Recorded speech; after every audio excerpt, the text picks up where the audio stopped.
Archaeologist, scientist या फिर historian, ये ऐसे कमाल के लोग होते हैं जो कॉम्प्लिकेटेड से कॉम्प्लिकेटेड गुत्थियों का हल निकालते हैं और कई सवालों के जवाब भी इनके पास आसानी से मिल जाते हैं। लेकिन कई गुत्थियाँ या राज ऐसे भी हैं जिन्हें आज तक कोई भी हल नहीं कर पाया है। आज के एपिसोड में हम ऐसे ही 3 रहस्यों की बात करेंगे जो कुछ इसी तरह की है, जिनके सामने बड़े बड़े खोजकर्ताओं ने घुटने टेक दिए हैं। आखिरी पॉइंट देखना मत भूलना जो भारत से जुड़ा है। तो चलिए दोस्तों, वीडियो को स्टार्ट करते हैं। वेज ऑफ आयोड, भारत में इसके बारे में ज्यादा पता नहीं होगा, लेकिन ये एक ऐसा ऑब्जेक्ट है जिसने रोमानियन खोजकर्ताओं की रात की नींद हराम कर दी थी। ये मिला था 1974 में रोमानिया में मौजूद आयोड शहर में।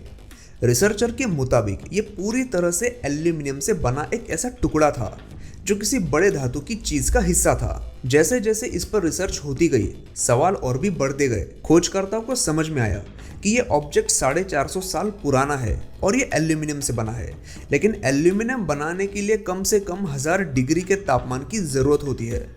तो आज से 450 साल पहले इतना ज्यादा तापमान अचीव करके एल्यूमिनियम बनाना ऑलमोस्ट इम्पॉसिबल था।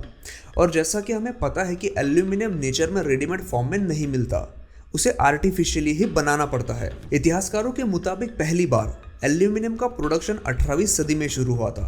तो 450 साल पहले इस ऑब्जेक्ट को कैसे बनाया होगा? इस ऑब्जेक्ट पर पटीना की लेयर भी मौजूद है।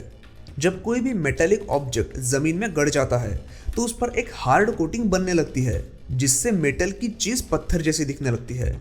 और ये कोटिंग जितनी ज्यादा मोटी, उतना ही वो ऑब्जेक्ट पुराना। इस वेज ऑफ आयोड की पटीना देखकर इसके 450 साल पुराने होने पर कोई भी आशंका नहीं थी। एक रोमानियन हिस्टोरियन ने यह दावा किया था कि यह टुकड़ा वर्ल्ड वॉर 2 में इस्तेमाल हुए एक प्लेन का हिस्सा था जो उड़ते हुए प्लेन से जमीन पर गिरा होगा। लेकिन जब उनसे पूछा गया कि अगर ऐसा है तो यह टुकड़ा जमीन में 30 फुट नीचे कैसे मिला, तो इस सवाल का जवाब वो ठीक तरह से नहीं दे पाए। 1995 में आर्कियोलॉजिस्ट और यूएफओलॉजिस्ट में बहस छिड़ गई। यूएफओलॉजिस्ट का मानना यह था कि यह किसी यूएफओ का हिस्सा हो सकता है जो दूसरी दुनिया से आया था, लेकिन मेन स्ट्रीम आर्कियोलॉजिस्ट ये बात मानने को तैयार नहीं थे, जिसकी वजह से 1995 के बाद इस ऑब्जेक्ट को म्यूजियम से निकाला गया। और जब तक इसकी जांच होकर सच्चाई सामने नहीं आती, तब तक इसे आम नागरिकों से दूर रखा गया और ये आज तक national history museum of Transylvania में एक बॉक्स में बंद है।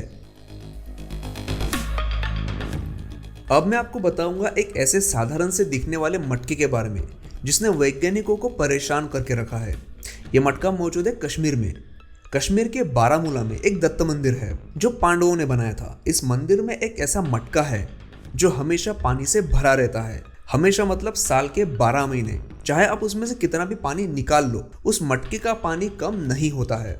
वैज्ञानिकों ने यहाँ बहुत रिसर्च की, काफी अलग अलग इंस्ट्रूमेंट की हेल्प से इसकी वजह पता करने की कोशिशें की, लेकिन वो पूरी तरह से सफल नहीं हो पाए। वो सिर्फ इतना ही बता पाए हैं कि इस मटके के नीचे कोई ऐसा पानी का सोर्स है जो साल भर पानी से भरा रहता है। बेशक ये कोई जादू का मटका तो नहीं है, तो ऐसा ही हो सकता है कि इसके नीचे कोई पानी का अखंड स्रोत है, लेकिन ये बात भी इस मटके को काफी खास बनाती है। इस मटके के साथ ये कहानी भी जुड़ी है कि जब पांडव अपने अज्ञातवास के दौरान यहाँ रुके थे तो भीम ने ही इस पानी के स्रोत का निर्माण किया था और इसीलिए इस मटके को भीम का मटका कहते हैं। खोजकर्ता इस मटके पर ज्यादा रिसर्च नहीं कर सकते क्योंकि इसको निकालने की कोशिश में इसके टूटने का डर है, इसीलिए फिलहाल इस पर रिसर्च शुरू नहीं है।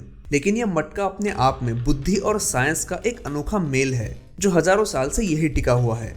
आज भी इससे पानी निकालने पर तुरंत ही उतना ही पानी मटके में दोबारा भर जाता है जितना पानी उसे निकाला गया था, ना उससे कम ना उससे ज्यादा। स्टील का आविष्कार दुनिया में सबसे पहले भारत में हुआ था, लगभग 500 BCE में। आज शायद ये बात सुनने में थोड़ी अटपटी लगती हो, लेकिन इतिहास पर अगर हम नजर डालें और उसे समझने की कोशिश करें तो हमें ये यकीन करना ही होगा कि भारत धातु विज्ञान में दुनिया में सबसे आगे था और आज भी है।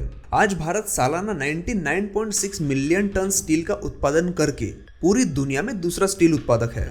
भारत में कई जगह आपको ऐसे मेटालिक स्ट्रक्चर दिखेंगे जिनसे जुड़े सवालों के जवाब आज के वैज्ञानिक भी नहीं दे सकते, जिन पर जल्दी हम आने वाले एपिसोड्स में बात करेंगे। भगवान विष्णु के भक्त सम्राट चंद्रगुप्त विक्रमादित्य ने दुनिया का सबसे बड़ा लोह स्तंभ खड़ा किया था। बात सिर्फ यहाँ तक नहीं रुकी। ये लोह स्तंभ दुनिया की अकेली ऐसी लोहे की चीज है, मैं एक बार फिर से कहता हूँ कि ये लोह स्तंभ दुनिया में मौजूद लोहे की इकलौती ऐसी चीज है जिस पर पिछले 1600 सालों से जंग नहीं लगा है।